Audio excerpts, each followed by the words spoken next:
Hello guys, welcome to commerce class with Flash Isaac. Today I'll be taking you through the history of commerce in Nigeria. I've already explained commerce or commerce. It is simply the art of buying and selling, or the exchange of goods and services, and those activities that contribute to the buying and selling of goods and rendering of services. Commerce is divided into trade and aids to trade. Trade is divided into home trade and foreign trade, where foreign trade involves import, export, and entry port. Then home trade involves wholesale and retail trading. Aids to trade are advertising, warehousing, transportation, banking, insurance, tourism. History of commerce in Nigeria. How did commerce start in Nigeria? How did exchange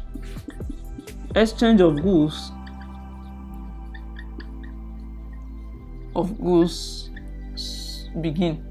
Because commerce is exchange of goods, or buying and selling of goods and services. In the olden days, people or Nigerians or the men of old were producing goods for themselves. They were self-sufficient.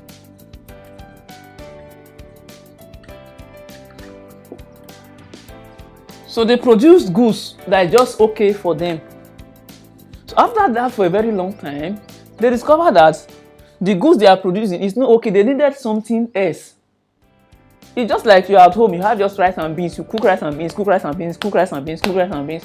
So, and you begin to watch TV or see other stuff, see people eating other things.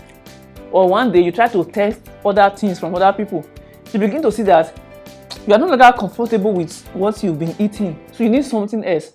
So these men, they now began to see need for other products, what they like.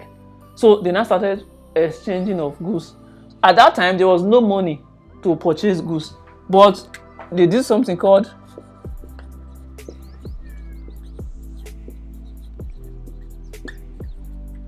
trade by barter. So trade by barter simply means exchanging goods for goods. If I have yam and I need beans, so I need to look for someone who has beans to give, and that led to issue called double coincidence of wants.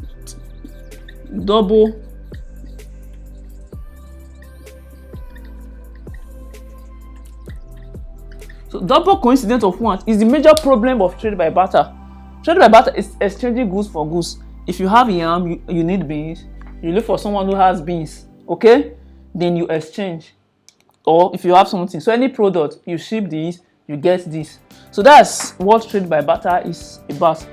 Now, they did it for a very long time, but they have major issue called double coincidence of want. What does this mean? If I have yam and I need beans, I need to look for somebody who has beans and also needs yam, because the person may have beans and doesn't need yam, is looking for rice. So this person will not reason you.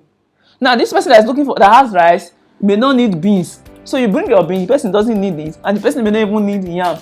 The person may need plantain. To get. So you need to look for somebody who has what you want and also is interested in what you want. So that's the major problem of trade by barter. So from being self-sufficient, they started trade by barter, exchanging goods for goods. So now this trade by barter was mainly home trade within a country, within a place.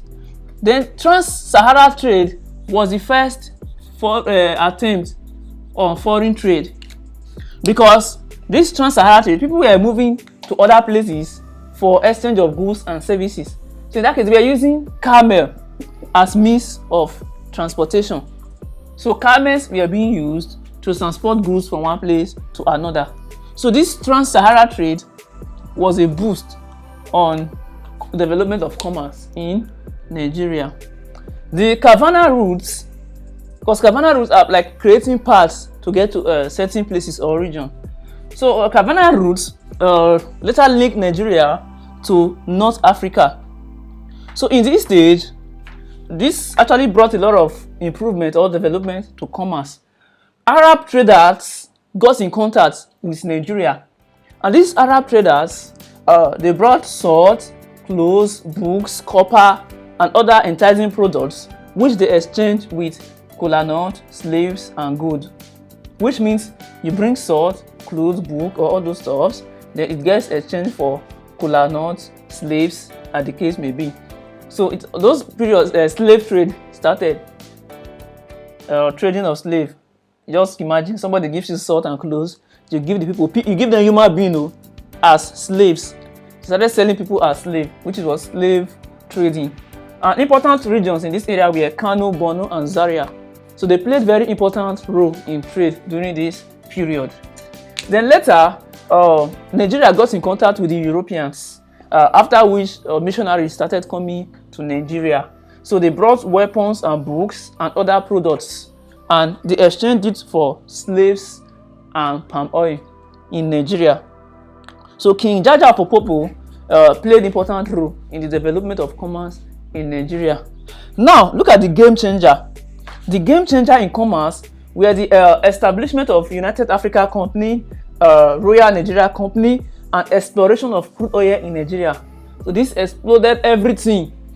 This was what exploded trade in Nigeria, and money was gotten and infrastructures were built, roads and other facilities. Then money came in, so from trade by barter to buying and making payments. So this is the history of commerce in Nigeria. Thanks for watching, and please subscribe to this channel.